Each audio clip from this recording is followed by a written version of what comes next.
May I have your leftovers, sir? Please. My daughter hasn't eaten today, and I just need something. Anything. The words barely made it past Camille Brennan's lips as she knelt on the cold sidewalk outside the restaurant, her 6-month-old daughter sleeping against her chest. Rain had started falling, light but persistent, and she pulled her threadbare cardigan tighter around baby Nora. The man at the outdoor table froze, his fork suspended halfway to his mouth, and when he looked up, the world seemed to stop spinning. Hendrix Vale felt his heart crack open, not because of the request, he'd heard similar pleas before in the city, but because of the eyes, those green eyes he'd memorized a decade ago in university, when he'd watched her from across lecture halls, too shy to speak. The same eyes that had politely, kindly rejected him at graduation when he'd finally gathered courage to confess his feelings. "You're wonderful, Hendrix, but my heart belongs to someone else," she'd said. That someone else had been Trevor, charming, confident Trevor, who'd promised her forever. "Camille?" His voice came out strangled. She looked up fully then, recognition flooding her exhausted face, followed immediately by shame so profound she started to stand. "I'm sorry. I didn't mean to. I should go." "Don't." Hendrix stood quickly, his chair scraping against concrete. "Please don't go." But she was already backing away, clutching Nora tighter, tears mixing with rain on her cheeks. The baby stirred, making small, hungry sounds that seemed to shatter something in Camille. She stopped walking. "I had a bakery," she whispered, not looking at him. "The one I always dreamed about. Cherry Street Patisserie. Trevor and I built it together after graduation. It was everything I'd imagined. And then, 6 months ago, when I was pregnant, I found out he'd been forging my signatures, transferring ownership. The day Nora was born, he served me with divorce papers and legal documents showing the bakery was entirely his. He'd planned it for months." Hendrix's jaw clenched. Trevor, of course. The same Trevor who'd bragged in their senior year about knowing how to play the long game. He'd thought Trevor meant business strategy. "He took everything," Camille continued, her voice mechanical now, as if reciting facts helped her survive them. "The business, our savings, even my grandmother's recipes, he'd registered them as his intellectual property somehow. I had no money for lawyers, no way to fight, and I was recovering from childbirth, learning to feed a baby, trying to figure out how to exist in a world that had just collapsed.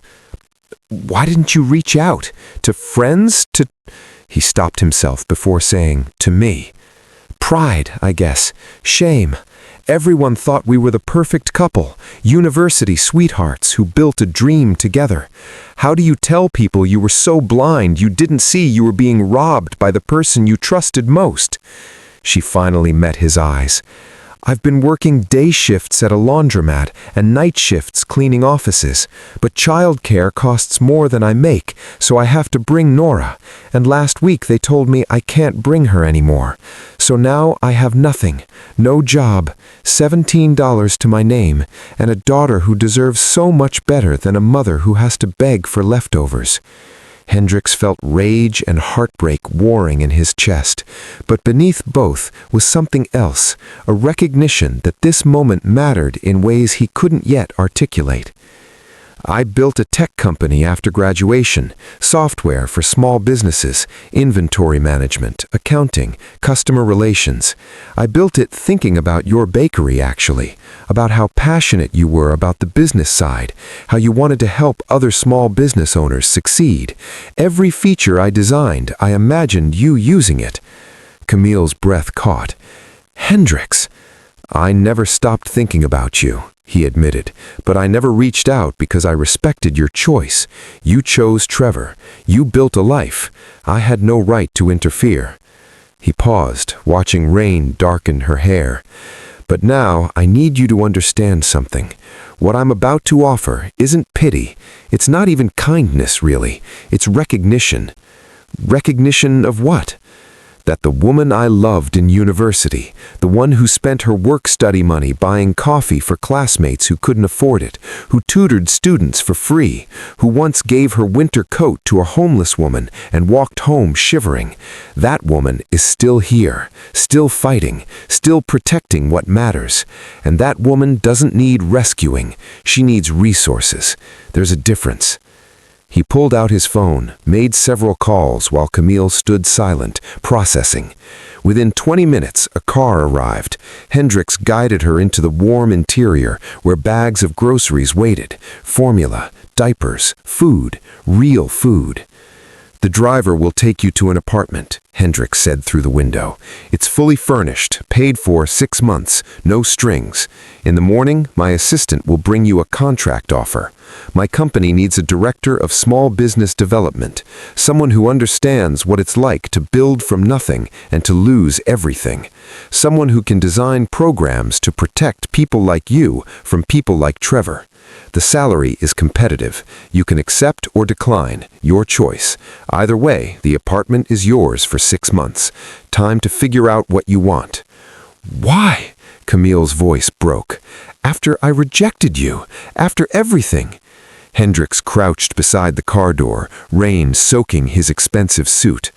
"I asked you for your leftovers," he said softly. "But Camille, you were never someone who deserved scraps. Not in university, not now. You were always someone who deserved a full table. I never had the courage to tell you that when it mattered. Maybe I still don't have courage. Maybe this is just me trying to rewrite history.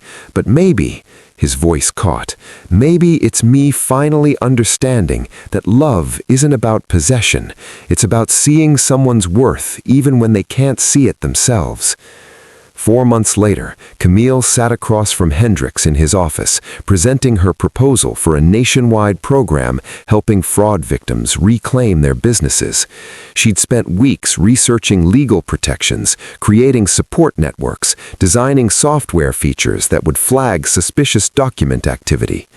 "This is brilliant," Hendricks said, reviewing her presentation. "You've thought of everything." "I had a good teacher," she replied. "Someone who showed me that hitting rock bottom isn't the end.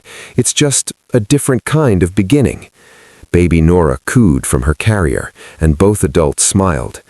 "I need to tell you something," Camille said, her voice steady now, stronger. "That night outside the restaurant, when I asked for your leftovers, I wasn't just asking for food. I was asking the universe if I still mattered, if there was anything left of me worth saving. And you didn't just give me food, Hendricks. You gave me back my reflection. You showed me that what Trevor took, the business, the money, the dream, those were never what made me valuable. My ability to care, to create, to fight for others, that's what matters, and nobody can steal that." "You always had that," Hendricks said quietly. "I just helped you remember."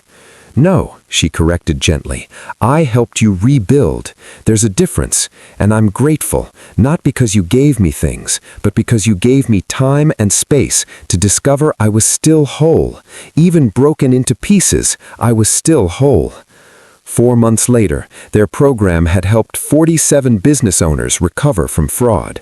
Camille had hired 3 other survivors to help run it. She'd found an apartment she loved, enrolled Nora in an excellent daycare, and started sketching recipes again, not for a bakery yet, but for the possibility of one. One evening, as they reviewed applications in his office, Hendricks said, "You know what the real miracle was that night?" "What?" "You asked for leftovers, but you never stopped believing you deserved to be full. Even when you couldn't see it yourself, some part of you was still fighting, still asking, still hoping. That's not something anyone can give you. That was always yours." Camille's eyes filled. "If I asked you now, if I told you that I'm finally ready to see what I couldn't see before, would you what? Would you share more than leftovers with me? Would you let me learn who you've become? Let me try to build something real, something honest, with someone who saw me at my worst and still believed I was worth the wait?" Hendricks smiled, really smiled. Camille, you were never my leftovers. You were the whole meal I dreamed about but thought I'd never taste. And yes, 1,000 times yes. Sometimes miracles aren't about transformation. They're about recognition, seeing that what we thought we'd lost was only hidden, waiting for the right moment, the right witness, the right kindness to illuminate what was always there. And sometimes the greatest gift we can give someone isn't saving them, but helping them remember they were never truly lost at all.